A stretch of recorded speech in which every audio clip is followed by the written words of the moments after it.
عالمی ادارہ صحت کے ماہرین کی ایک تحقیق کے مطابق عالمی حدت میں اضافہ ایسی جگہوں پر متاثرہ جانداروں سے انسانوں میں پھیلنے والی بیماریوں میں اضافے کا سبب بنے گا جہاں یہ امراض پہلے نہیں پائے جاتے تھے۔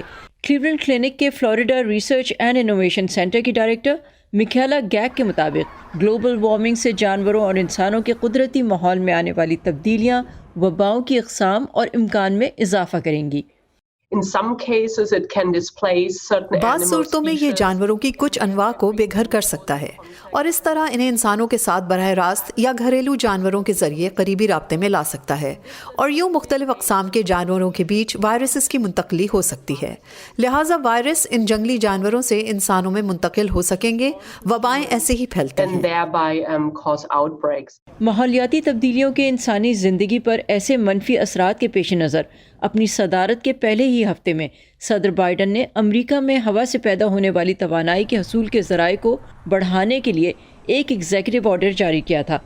اسی منصوبے کے تحت نیو یارک اور نیو جرسی کے ساحلوں سے پرے بحیرہ اوقیانوس کے تقریباً 5 لاکھ ایکڑ پر پھیلے اس وسیع علاقے میں اپنی نوعیت کے اب تک کے سب سے بڑے ونڈ ڈیولپمنٹ رائٹس یعنی ہوا کی توانائی کے حقوق کی نیلامی کی گئی۔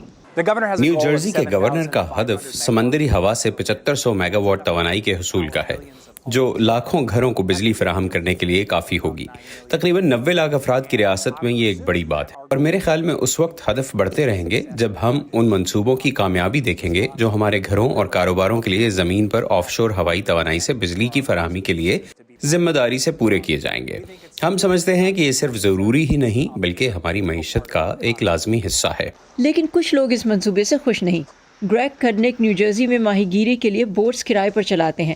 انہیں پریشانی ہے کہ ہزاروں ونڈ ٹربائن سے ایل سمیت علاقے کی سمندری حیات پر منفی اثرات ہوں گے، جس سے فوڈ چین متاثر ہوگی۔ اگر آپ ریت میں پائی جانے والی ایلز کو چھیڑنا شروع کریں گے، ان کے رہنے کے ماحول کو نقصان پہنچائیں گے تو وہ یہاں سے چلی جائیں گی، اور وہ اقسام جن کی خوراک ایلز ہیں وہ بھی چلی جائیں گی۔ لہٰذا جب آپ سینڈ ایلز کی اور ان کو کھانے والے جانوروں کی بات کرتے ہیں تو پرندے، ویلز، ٹونا، جو سب بہت اہم اقسام ہیں، اس کے نتیجے میں وہ خطرے میں پڑ جائیں گی۔ تاہم ایڈ پٹاسنک اس رائے سے متفق نہیں۔ ہمارے سمندروں کو سب سے بڑا خطرہ ونڈ ملز سے نہیں بلکہ ماحولیاتی تبدیلیوں سے ہے۔ ہمارے سمندروں کے درجہ حرارت بڑھ رہے ہیں، ان کی تیزابیت بڑھ رہی ہے، مونگے کی چٹانیں مر رہی ہیں، جانداروں کی اقسام ناپید ہو رہی ہیں۔ ہم اس کو روک سکتے ہیں۔ ونڈ ملز کاربن کی آلودگی کو کم کرنے میں ہماری مدد کریں گی اور سمندر کے درجہ حرارت میں اضافے سے بھی بچائیں گی۔